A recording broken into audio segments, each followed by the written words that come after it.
Grazie Presidente per recuperare anche dei minuti preziosi in modo che possiamo andare via tutti assieme. Direi che a microfoni spenti mi veniva una considerazione da fare mentre parlava Edoardo Usai. Mi è venuta in mente che c'è una rivoluzione copernicana, la destra che fa proprio l'idea di federalismo. Ho seguito con grande attenzione le riflessioni che faceva il professor Vanni Lobrano e mi colpiva il fatto che il decentramento è un derivato del concetto di centralismo e che forse è uno dei pochi che coraggiosamente ha sempre sostenuto che le leggi Bassanini non sono federalismo, ma sono un derivato del concetto di centralismo. E devo dire questo perché a me avevano molto convinto quei processi che erano sottotitolati le famose leggi Bassanini. Poi forse non abbiamo colto tutta la profondità, perché ci aveva colpito il fatto che era importante che si arrivasse, per esempio, nei comuni a distogliere completamente la figura del sindaco rispetto a quelli che erano i soggetti principali, la dirigenza nei comuni che doveva avere in capo la responsabilità degli atti. E questo è fondamentale, importante e non si può non condividere. Poi però nella realtà è successo qualcosa che ci deve far pensare, perché i migliori sindaci poi tentano di avere i dirigenti che in qualche modo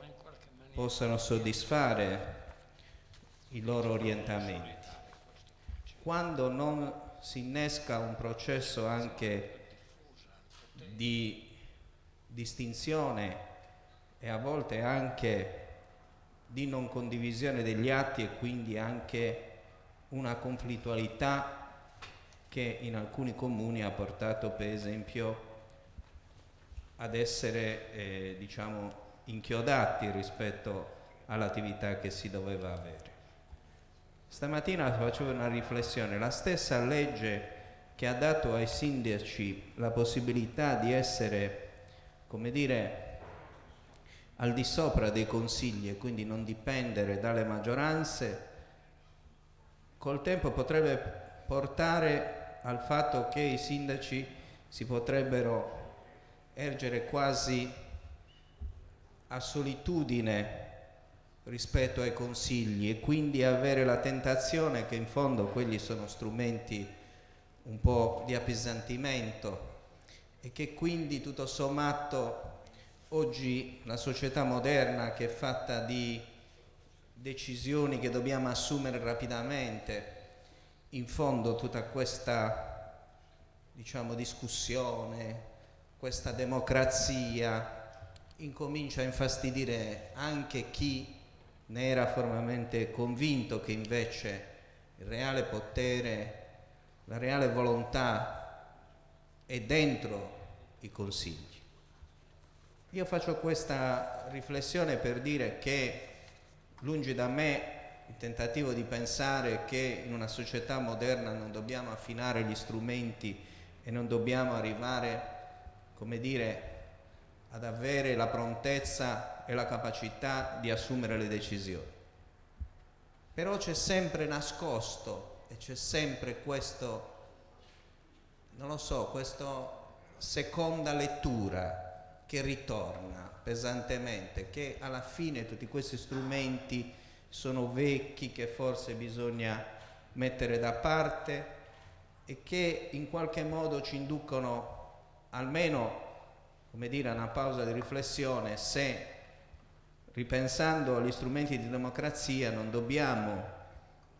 fare una discussione di valori e cercare di lasciare i fondamenti, e che quelli che sono i fondamenti non ritornino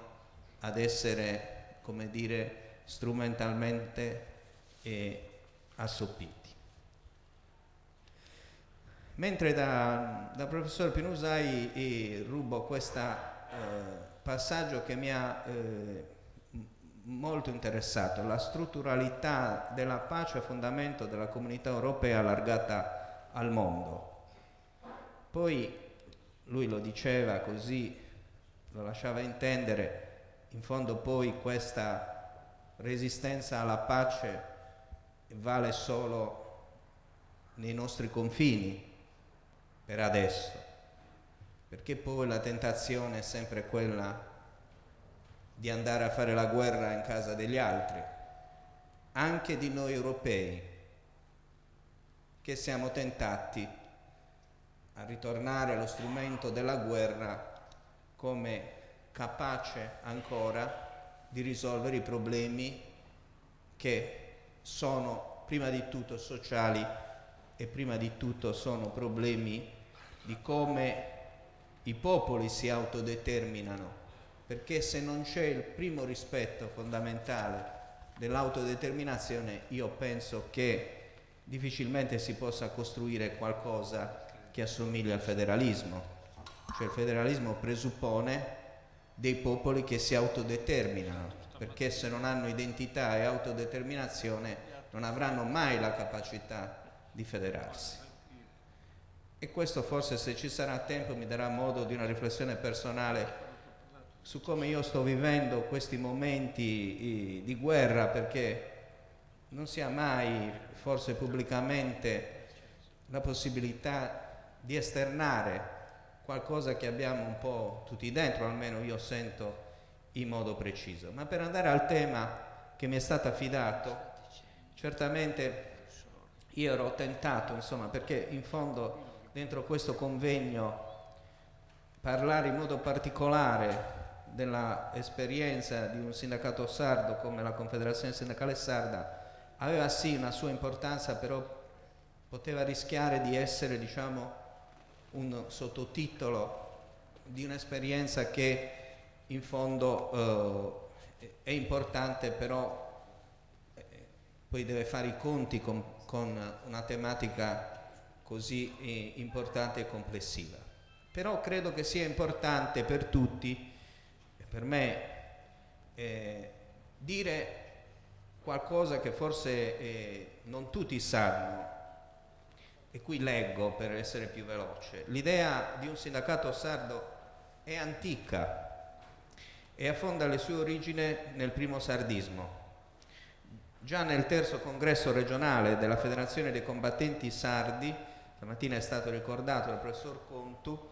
Macomer 8-9 agosto 1920, gli intervenuti ritenevano di dover fare ogni sforzo per la costituzione di cooperative di produzione di lavoro su tutti i comuni e di organizzazioni sindacali di resistenza al fine di elevare le condizioni economiche e morali dei lavoratori sardi. E nel primo congresso regionale del SIDAS nell'aprile del 1921 ad Oristano, questo impegno viene inserito nello Statuto Sociale all'articolo 2,1 come strumento necessario di promozione della rinascita della Sardegna. Ma è l'architetto Antonio Simon Mossa che in un saggio del 1965 dal titolo L'autonomia politica della Sardegna affronta in termini inequivocabili il problema della tutela del lavoro e del riscatto delle classi lavoratrici, ribadendo come necessaria e improcrastinabile l'esigenza di battersi per la conquista di una forte autonomia sindacale che consenta di giungere in tempi rapidi alla costituzione di un sindacato nazionale dei lavoratori sardi, che sia non solo uno strumento di lotta temporanea tra lavoratore e datore di lavoro, ma anche e soprattutto che si batta per la rinascita economica e sociale e per il progresso civile del popolo sardo. È interessante che questo passaggio sul sindacato sardo sia iscritto in un contesto dove Simon Mossa parla del risveglio sardista di comunità etniche, di centralismo e nazionalizzazione, di riforma dello statuto autonomistico, di rinascita e federalismo, della questione sarda, di industrializzazione e della cooperazione come elemento di redenzione sociale. Nel rileggere quel saggio si scopre la modernità e attualità di questo pensatore intelligentissimo politico, i cui insegnamenti dovrebbero ritornare a far parte del bagaglio di conoscenze di tutti noi sardi, soprattutto ora che si riparla di federalismo e di riforma dello statuto autonomistico. Occorrerà attendere gli anni 70 perché l'idea del sindacato sardo assumesse una sua concretezza per opera di un gruppo di lavoratori sindacalisti della SIR di Porto Torres e del Banco di Sardegna di Sassari di Alghero, ma i vari tentativi fallirono perché i quadri sindacali sardisti operanti nelle altre organizzazioni sindacali, soprattutto nella UIL, non ritenevano matura l'uscita delle organizzazioni di appartenenza. Furono gli anni 80 gli anni di maggior dibattito e spinta verso la costituzione del sindacato sardo. Il 21 aprile dell'80 fu fondata la Libera Organizzazione Sindacale Sarda. Nel dicembre dell'81 il 20° congresso nazionale del PSIDAS a Porto Torres si inserisce nella mozione conclusiva l'impegno del Partito Sardo d'Azione a favorire l'organizzazione di organismi unitaria di massa delle istanze anticolonialiste e nazionalitarie che si sviluppano e crescono nei vari settori della società sarda, nel mondo del lavoro attraverso la costituzione di sindacati sardi o di componenti nazionali all'interno dei sindacati statalisti. È così che si arriva alle assemblee distrettuali e interdistrettuali di attivisti sindacali e lavoratori, con numerose riunioni e assemblee in tutte le località della Sardegna, in particolare nel Sassarese. Determinante in quegli anni fu il contatto e la collaborazione con i sindacati etnici. Ricordiamo che nell'agosto dell'82 si celebra il terzo congresso internazionale dei sindacati etnici, a cui partecipa Eliseo Spiga, che sarà poi il primo segretario generale della Confederazione Sindacale Sarda. In quell'occasione si fissarono i principi del sindacalismo etnico, ribaditi e sviluppati poi nel quarto convegno del settembre dello stesso anno a Bolzano. Nell'83 si tengono in tutta l'isola le assemblee dei lavoratori sindacalisti per la promozione del sindacato nazionale dei lavoratori sardi e nell'83, nel novembre dell'83 ad Oristano, si costituisce il coordinamento nazionale dei quadri attivisti sindacali sardisti e viene eletto il primo comitato esecutivo del coordinamento. L'anno 84 è importante per l'incontro con la delegazione del sindacato dei lavoratori valdostani, con i quali si organizza il quinto convegno internazionale dei sindacati etnici. Sono presenti il sindacato valdostano, l'SGB dei sud-tirolesi, il sindacato della Catalogna e il sindacato sloveno. Nel maggio dell'84 a Sassari c'è la terza assemblea nazionale dei quadri sindacali sardisti, dove viene decisa la costituzione del gruppo promotore del sindacato etnico sardo. Si fissano i principi di come deve essere questo sindacato, la totale indipendenza da ogni obbedienza di partito a partire proprio dal partito sardo. Il sindacato sardo dovrà essere in primo luogo svincolato dalle logiche centralistiche e direttamente rapportato agli interessi nazionali dei sardi. In secondo luogo dovrà essere un'organizzazione diversa, costruita su modelli politici e organizzativi rispondenti al territorio della Sardegna. In terzo luogo dovrà cercare di essere sempre un sindacato realmente unitario. È su queste basi e presupposti che poi nasce il 20 gennaio dell'85 la Confederazione Sindacale Sarda, in una affollata assemblea di 400 lavoratori sindacalisti e la presenza delle delegazioni di tutti i sindacati etnici. E da allora poi si sviluppa una storia attraverso i 4 congressi di questa confederazione. Ho fatto questo escursus storico per dire che molti dicono è un'organizzazione che è nata adesso, che è giovane. È giovane nel suo atto costitutivo, non è giovane nell'idea. Ma io dico di più. Dico, quando mi si chiede ma perché voi resistete ad essere un sindacato sardo mentre tutti gli altri organizzazioni che sono in Sardegna non sono sarde anche loro? Certamente sono sarde anche loro, ma il messaggio che si dà è quello che un po' sta succedendo all'interno dei processi politici. Occorre che questa sardità che ognuno rivendica nelle sue organizzazioni non solo venga detta nei documenti, ma sia visibile, e sia visibile nel momento in cui la sua autonomia diventa reale e la sua autonomia diventa centrale, cioè il soggetto pensante dell'organizzazione deve essere in Sardegna. Questa è la caratteristica che distingue, cioè non ci devono essere organizzazioni centrali che danno il pensiero, che danno la piattaforma, che danno l'input. Deve essere un processo autoctono, deve essere un processo che restituisca alla Sardegna e ai sardi la capacità di elaborazione. Anche questo è un elemento che in qualche modo contraddistingue, a mio avviso, l'identità e, come dire, il fondamento del federalismo. Cioè noi siamo spinti sempre di più a pensare che c'è un federalismo al di là delle frontiere, al di là degli stati, e non pensiamo che invece l'idea forza inizia da noi. Qualcuno anche oggi ci ha ripetuto: nessuno vi regalerà questa possibilità,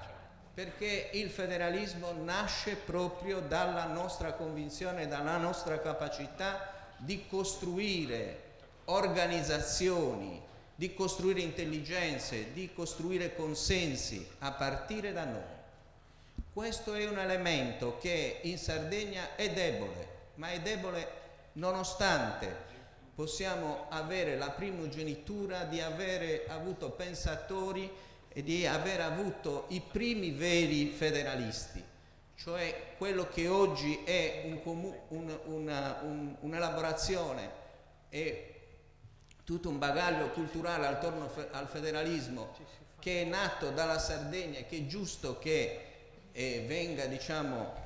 esteso e venga percepito da tutti coloro che si richiamano al federalismo. Nasce nel momento in cui ci sono degli uomini concreti, delle intelligenze che affermano questi valori e che li vivono e li vogliono costruire. Dove può essere la debolezza? La debolezza può essere nel momento in cui noi non abbiamo fiducia in noi stessi. E dicevo prima, questo è un elemento che purtroppo ha caratterizzato e caratterizza forse l'ultima fase dell'autonomia in Sardegna. Il rilancio di questa idea forza della Costituente, che molti hanno visto come un privare il Consiglio regionale di una sua capacità, ma l'originalità sta proprio qui, nel riportare questo dibattito dentro la gente, dentro le nostre comunità, e far capire loro che questa idea forza è veramente l'idea dello sviluppo e della possibilità di dare a noi sardi un percorso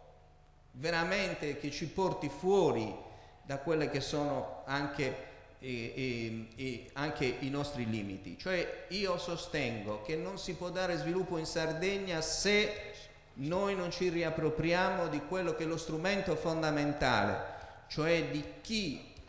e quali regole devono far sì che il nostro potere reale di governo dei nostri territori e delle nostre risorse sia di nuovo nelle nostre mani. Se non si capisce questo, se noi non riprendiamo il cammino da qui, è difficile ricostruire un tessuto sociale che,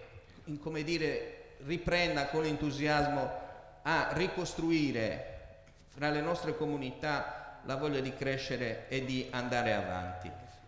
Io chiudo con questo. La riflessione finale era questo. Questa guerra ci ha fatto diversi. C'è niente da fare. Io mi sento diverso da quello che ero prima che avvenissero quei fatti tragici dell'11 di settembre, ma perché mi ha indotto a pensare che forse dobbiamo, come dire, fermarci per dire che si stava andando avanti rispetto a un tipo di progetto che probabilmente non è quello che ci può assicurare una migliore civiltà. E allora, se la tragedia serve a qualcosa, deve indurci a pensare che riscoprire e rilanciare da parte di noi sardi l'idea vera del federalismo, che proprio è strutturalmente un'idea di pace, perché è basata sul consenso e sulla costruzione con gli uomini veri in carne e ossa, restituendo a loro le decisioni vere sul proprio destino. Io penso che questo ci debba indurre e aiutare a, come dire, che cambiare non ha età e c'è sempre un momento in cui si può dire che si è nuovi.